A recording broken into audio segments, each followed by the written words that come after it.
Today is Thursday, March 12th, 2026. This is Quick Start from CBN News. I'm Dan Andros. What implications does the war in Iran have for Christians in the Middle East? We'll dive into more on that coming up on today's podcast as we bring you news from a Christian perspective. Don't forget to subscribe, leave a rating. You can always email us. We'd love to hear from you.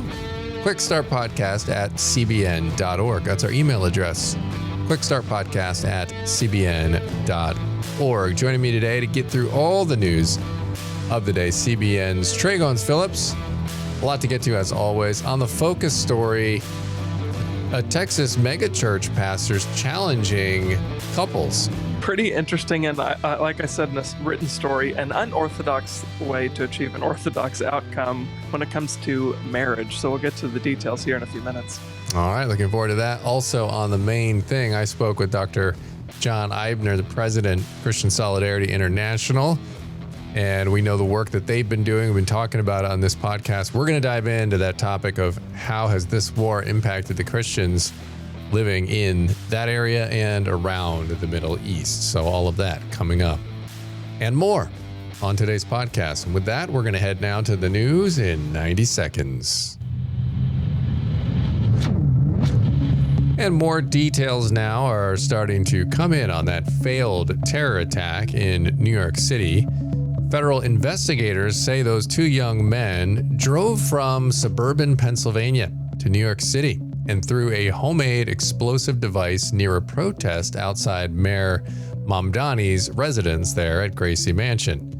Authorities identified the suspects as Amir Balat, 18 of Langhorne, and Ibrahim Kayumi, 19 of Newtown. Prosecutors say the device contained TATP, a powerful explosive packed with nuts and bolts, a design meant to cause maximum harm.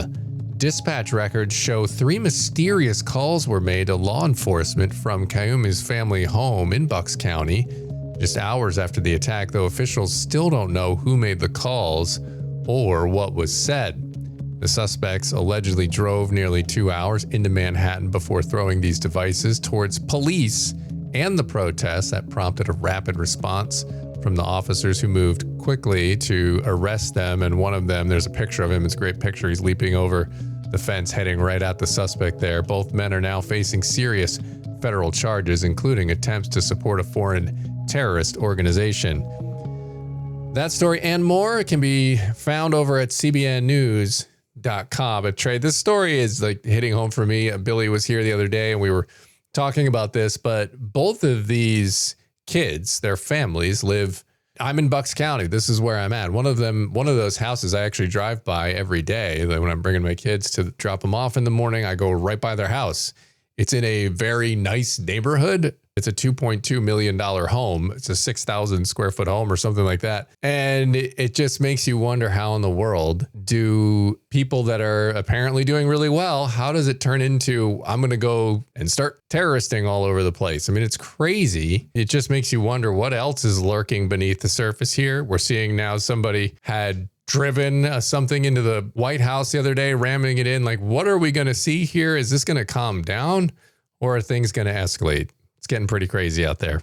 Well, I mean, I think stories like this kind of highlight the fact that there's not necessarily in all situations an amount of privilege or money that can buy your way out of violent attacks and this kind of literally terrorism happening in your backyard. I mean, this is scary, and I think it just highlights why so many Americans, really of every political stripe, right? The everyday Americans, whether they're more conservative or more liberal, I shouldn't say all, but a lot of people, a great deal of Americans of, like I said, all political stripes want an answer to this immigration issue. I think that a lot of this comes down to immigration issues. It's something that we have not really invested prior to the Trump administration a lot of time, energy, and effort into actually doing anything about. It's just been a political football that's been tossed back and forth, quite honestly, by both parties.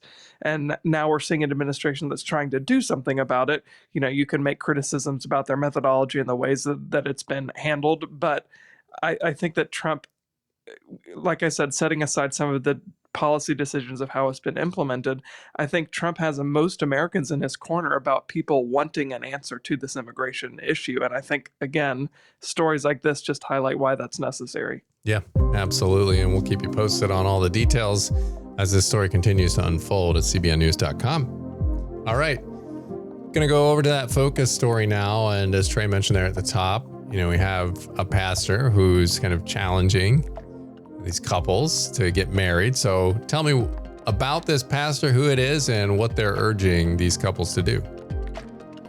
So, a sermon at a Texas megachurch sparked quite the unexpected response after Josh Howerton, the pastor at Lake Point Church in Dallas, addressed the issues of couples living together without being married. At the end of his message, which he titled 3 Things That Will Kill Your Marriage, he directly challenged cohabiting couples who, again, are not currently married in the congregation.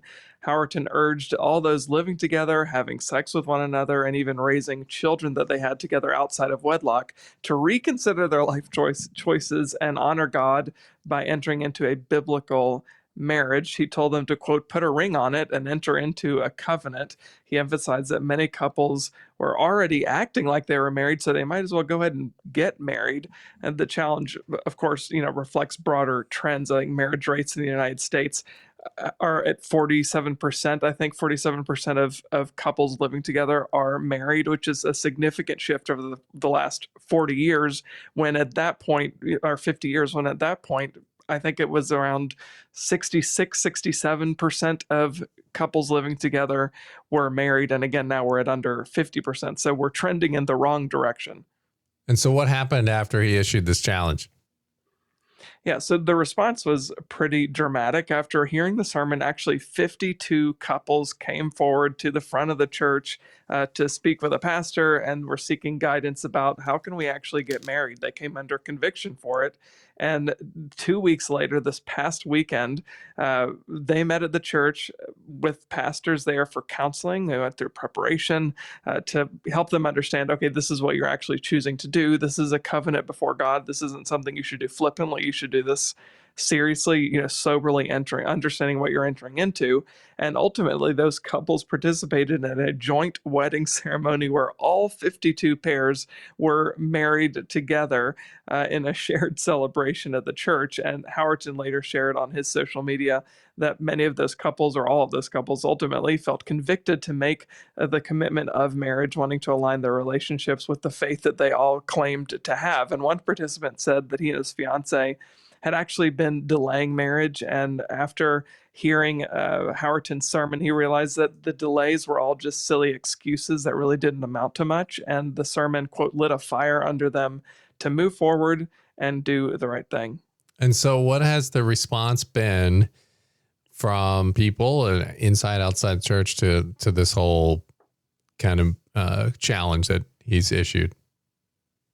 Well, I mean, unsurprisingly, Howerton's post about the joint wedding ceremony has gone pretty viral on his social media. According to what he said on social media and then a podcast episode talking about it, that Sunday where the joint ceremony took place, more than 1,000 attendees gathered, and the couples were given a standing ovation after Howerton urged them to support these couples for choosing to move forward in a way that honored God by pursuing biblical marriage. And Howerton actually emphasized that the goal wasn't to judge people, but to help them to take steps toward what the church teaches about relationships. He told the congregation that they were to give them a hand up, not look down on them, talking about couples who are currently living in sin. He said we shouldn't condemn them. We should call them out for sin that they're committing, but then say, how can we help you actually come into right standing with God, not kind of push them away, which is why they ultimately chose to have this joint ceremony. So the event ultimately became really just a powerful example within the church of how to challenge people to step out of sin and to step into right standing with the Lord. Yeah, and it seems like if you're not getting married, and you try to start doing things that married couples do, like living together and whatnot, one thing is eventually gonna lead to another. It's gonna cascade, and not in every case, but in a lot of cases, that is what will happen because it's just human nature, and we're susceptible to these sorts of temptations. So it makes sense to go ahead and just get married. And it seems like if you're one of these people that's in one of these long relationships that's going on forever without getting married, you kind of got to ask yourself, well, what is the point? What are you doing? Why are you dating for 7 years? What are you waiting for? It seems like from a Christian perspective, should be something you absolutely, don't rush, but at the same time, you don't unnecessarily prolong it, right? It just seems you're only asking for trouble at that point. You're only setting yourself up to live outside of God's design. And I think you really do have to question your motives as to why wouldn't I be doing this with this person? Because if I'm not committing to them, I could be potentially wasting their time, years and years of their life where they could be raising kids and raising a family. If you're not committing, and at some point you move on. So I think it's absolutely a good challenge that he's done here. Yeah, I was listening to a clip that came across one of my social media feeds. It was by Kevin O'Leary. He's one of the investors on Shark Tank. As far as I know, he's not a Christian. I don't really know anything personally about his beliefs, but he's been married since 1990, and he was saying, really, he was challenging people who follow him. You need to get married. Don't just live with somebody that you're in a relationship with. He said, because you don't have any skin in the game when you're just, it doesn't matter. It's like you could just get up and say, you know what? I don't really want to do this anymore. And then you leave and you've blown up so much. So he was just saying, practically, you ought to have some investment in this thing. He said, I don't invest in a company without understanding what it is I'm investing in, without putting my own money up against it, because then that incentivizes me to be a good partner. He said the same thing is true about marriage. You ought to, or about relationships. You ought to get married because that incentivizes you to be a good partner. Now, I think that that's just practical advice and pragmatic advice. We get married because that's what God commands us to do as believers. That's his design for human sexuality and for procreation. But even if you want to look at it from a completely secular perspective, I think all of the incentive boxes are checked both ways, right? Whether you're a secular person or a believer. So anyway, just an interesting insight from somebody that I don't know his religious belief, but he wasn't approaching it at all from a Christian perspective. When you see a lot of people recognize these things like that, I think society has recognized for a long time that marriage is a good and healthy thing, even if they don't connect it to God's design. To have these things so many times play out where, God's design also happens to lead to things that everybody can recognize as human flourishing. It's kind of like, makes you think. And I hope it makes more people think, and especially people that are in these kinds of relationships. If that's you, or somebody that's in one of those, maybe have them give this a listen and check it out so that they can perhaps rethink the situation that they're in. But interesting stuff. Definitely good conversation to have, and appreciate bringing it to the podcast today. And we're going to go right on over to the main thing now. And as I mentioned earlier, Dr. John Eibner, who's the president of Christian Solidarity International, joins us to talk about the impact the war in Iran is having on Christians in Iran and around the Middle East, because as we know, there's already a lot of persecution in that area. Well, what happens now when this war intensifies and the dust starts to settle on that? Well, Dr. Eibner has more on today's main thing.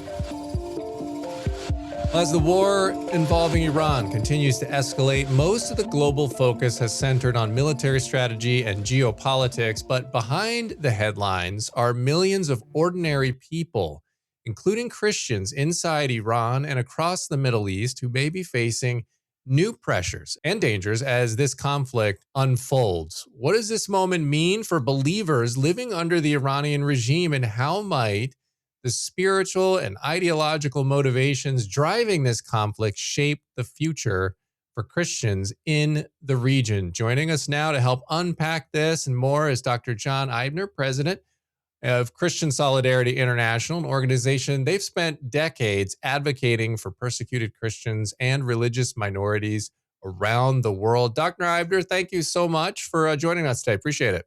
Thank you so much. It's a pleasure and honor to be with you, Dan. All right, let's get into it. With this war escalating, what are you hearing about conditions inside Iran right now, particularly for the Christians and other religious minorities? I mean, we know that there has been a lot of leaders struck, but there's still a lot of military, there's still a lot of loyalties there in Iran, so it's still a dangerous time. Well, it is a dangerous time. I think that the overriding condition is one of fear. people are fearful. They don't know what is going to happen next. We don't have any idea of really how many people have been killed. We had, again, reports from the U.S. government about thousands of people that were killed by the regime in protests just before the bombing campaign started. One hears from the Iranian regime about thousands of civilians who were killed by the bombs. We really don't have a good idea of exactly what's happening around this huge country with nearly 100 million people. But what we are sure of is that people are fearful. They're living in their cellars. They're trying to get out of, or have already left, Tehran, the major city, for the countryside. Some people have left for neighboring countries, although we don't have the impression that there's a huge mass exodus now to countries like Turkey, Iraq, and Armenia. These would be natural places for those impacted by the war to flee to. There can be several reasons for that. One is that the violence is fairly localized and actually isn't threatening directly the lives of many people, so they don't feel they need to run away, or it can be too dangerous for them to run away, that they don't know what drones are going to come next, or when where the missiles will land next, and they feel safer in their cellars. So it's a confused war situation. It'll be a long time before we really get to the bottom of what's happening now. Unfortunately, we can't say exactly what is happening on the ground now, except for sure people are dying. There's mass confusion in the country. People are fearful, and Christian communities have to be impacted, even though at this stage they are not particularly targeted by either the regime. The regime is too busy to bother with targeting Christians at the moment. And of course, the United States and Israel has no special interest in attacking Christian communities, but they're caught up. They live in a general population and are impacted in much the same way as the rest of the population now in this war situation. Dr. Eibner, I want to ask you about CSI and what types of things you guys are doing on the ground. I know you guys are working in places like Nigeria, and I don't know all the places you guys are, but I know the types of things you do. So why don't you just tell me a little bit about if there is anything going on in and around Iran that you guys are working in, and how you're helping, and just so people that are thinking about, and feeling called and led to help with efforts of persecuted Christians on the ground that you guys are engaging in. I'd love for them to get a sense of kind of what you all are doing right now, and how they can walk alongside you. Oh, well, CSI is a relatively small organization. We're international and interconfessional, and we focus especially on situations where Christian communities face an existential threat, where there is violence used against Christian communities and their existence is in danger. So historically, we've been focused on, for example, the ethnically cleansed Armenians in Nagorno-Karabakh, or Christians in Sudan or Nigeria, Iraq, Syria, these kind of frontline situations, often situations where you find no Red Cross, no UN agencies, where the people have been largely abandoned by the outside world, usually for various political purposes. And we try to be on the ground with those affected and express our solidarity in that way. And we have found, as you have found in your own experience, what people ask of us in the first instance is to continue praying, to encourage prayer for them. They have so often told me in Iraq and other places, your presence here is far more important than anything you bring. And of course, I believe, and I know that they too believe, that what we bring in terms of food aid, clothing, medicine, these kinds of humanitarian acts are important. But what touches them most and encourages them most is not getting an aid package, but having faithful believers come to share with them. That is really very, very powerful. And we often don't think of it in those terms in the materialistic West. We think about sending aid, and we should do. Poor people need help. Those who are suffering need material aid, and CSI does it. But we're also there, in addition to being advocates for these most vulnerable communities in Washington, in Brussels, in London, and various centers of power, to speak truth to power, to speak about what is really happening on the ground. And sometimes we find that the message that we deliver to power in Washington isn't a message that the people in Washington want to hear. Because the sad fact is that on the one hand, there are times when the United States and its policies end up promoting religious freedom, but there are times when it doesn't. It's just a fact of the matter. And we are not afraid to speak the uncomfortable truths to power. All right, great conversation there. Appreciate Dr. Eibner stopping by for a few minutes. And again, if you want to help, go to csi-usa.org. csi-usa.org. That's going to leave us with time on the podcast today for one last thing. We are looking at 1 John 1:7. It says, "But if we are living in the light as God is in the light, then we have fellowship with each other, and the blood of Jesus, his son, cleanses us from all sin." Amen. Live in the light. Don't be shacking up like all those people were at that church. Stuff like that. We want to be following God as best we can so we're not tempted and fall into more things that separate us from God. So good verse to leave it on here on this edition of the Quick Start Podcast. As always, get on over to cbnnews.com, faithwire.com for more news from a Christian perspective. God bless. See you back here tomorrow.